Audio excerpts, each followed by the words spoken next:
The question is, I personally choose not to use the word God. How does my interpretation of Gurbani interpret words like Vaheguru? To me, all of these words are trying to give attributes to something that cannot be spoken of.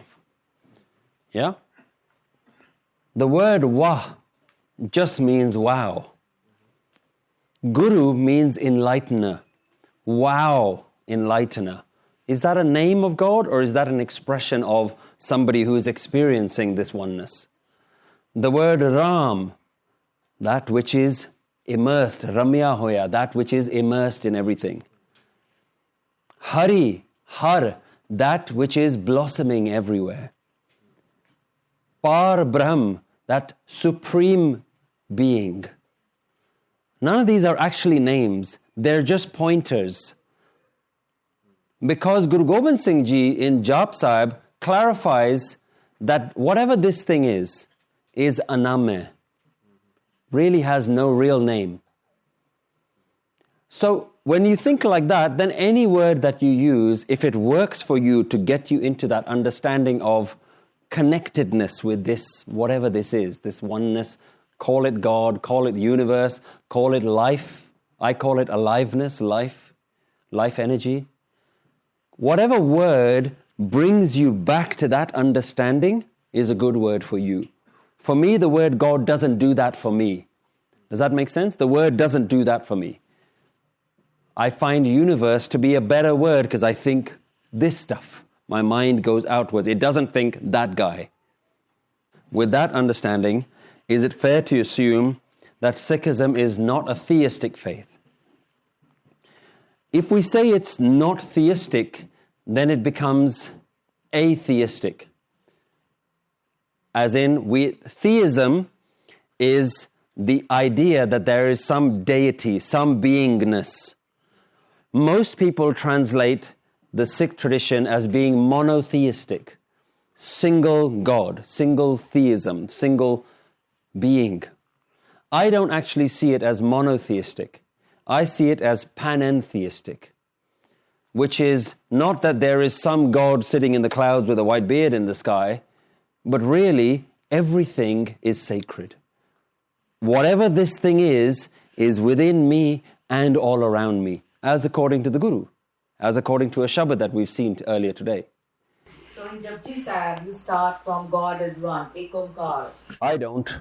So how does that go? Like, the first word what we say is Yes. Ik Oankar. So what does that mean by saying, when you say that there's no God, Yes. like it is all universe. Yes. So how that Guru Nanak Dev Ji by saying Ik Oankar means? Guru Nanak Dev Ji says Ik Oankar. Guru Nanak Dev Ji does not say there is one God. He says Ik Oankar. Okay. Ik Oankar does not mean there is one God. Because the word God isn't in that statement. There's Ik, which we know means one, and then there's Oankar, which doesn't mean God. Oankar means an unfolding vibrational entity, an infinite unfolding. Oankar is this constantly changing, molding entity. It doesn't even say it's an entity, because Purkh doesn't come until the third word. Ik Oankar, Satnam, Karta Purkh, a being. That doesn't even come in until then. First, Guru Nanak Dev Ji says there's oneness and it is constantly unfolding. It's constantly oscillating. It's infinite. Oankar. It's just infinitely molding and moving and vibrating. One infinite vibration. Ik Oankar. Look how different that is to there is one God. Yeah? Remember who the people are that translated this stuff for us. The definition Ik Oankar, there is one God, is not a Sikh translation. The first people who came to translate this stuff were the European missionaries who came into India and they said, what is this Ik Oankar business? And whoever tried to explain it to them, they said, oh, that sounds a bit like our thing. We've got this thing called God. Ik Oankar, one God. Okay, there is one God. And the Sikh community was not educated well enough in English back then to be able to challenge that. So they said, okay, If you say there is one God, then that's what Ik Oankar must mean, there is one God. And 250 years we're still stuck with that definition. It's time for us to take ownership of our own definitions. We've learned English now. We're able to push back a little bit. Great question. Why is it difficult for me to say there is one God? Because when you say God, what image comes in your mind? For most people, the image that comes in their mind is a male figure that's older than them and sits in the cloud somewhere. The word I have an issue with it. The word is not wrong. I have an issue with it. And I feel most people have the standard definition, because when you have the conversation with other people of other traditions, what definition are they using? Because if you borrow other people's terminology, you also inherit their understanding. So we might have these amazing interfaith discussions and everybody's saying, yeah, we're all talking about the same God. No, we're not. And I'm not trying to say the Sikhs are like this and the Hindus are like this and the Christians. I don't care. I don't want to make those divisions. I'm not trying to do that. But I'm not going to use a word that doesn't belong to the Guru's tradition. The Guru doesn't use a word like God. Why am I going to use a word like God? When you use a word like God, you inherit the understanding of that God. And to me, that God is not what Ik Oankar means. You are comfortable with Rab?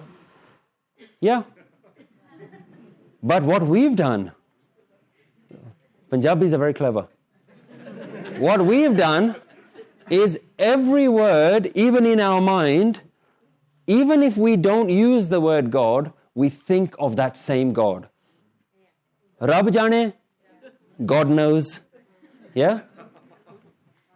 God knows, right? Same thing. Vaheguru. When you talk about Vaheguru janada. Kithe? Uppar wala. Where does this idea of uppar wala come from? In Punjabi, we're very comfortable with the word uppar wala. Right? Hindi, we use it as well, right? But Gurbani is saying, no, there's no uppar wala, there's andar wala. The one that's inside, not the one that's up there. So when you say God or Rab or Paramatma or Vaheguru, you put your hands together and you look up. Right? God. Why? Because we've been colonialized. The Guru has an instruction. The Guru's instruction is Bahar Dhoondat Bahut Dukh Paave. Anyone who searches for this thing outside is going to fail. So when you look up, the Guru, I believe, will tell you you're looking in the wrong place. When you look down, you're looking in the wrong place. When you look within, that's where you need to find it. As soon as you look outside, what you do is you convince yourself that whatever this God thing is something outside, is greater than me, is beyond me.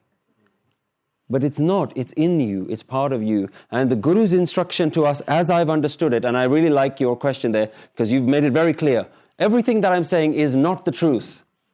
Everything that I'm saying is my interpretation.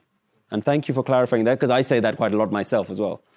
Nothing that I say is correct. Please assume everything that I say is wrong. Assume that.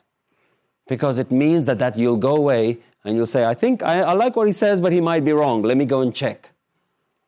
Get your own understanding. I am not here to be your teacher. I am not a teacher. Why? Because I'm a Sikh. I'm just another student. And we never graduate because we have a teacher. The Guru is the teacher. I cannot be your teacher. I can simply be another student that says, hey, you know what the Guru says? This is how I understand it. I can only ever give you my interpretation. So everything I say could be wrong. Please assume it's wrong so that you go away and you understand it. And then you come back and you tell me, hey, you're wrong there. I say, oh, thanks very much, because I'm willing to learn.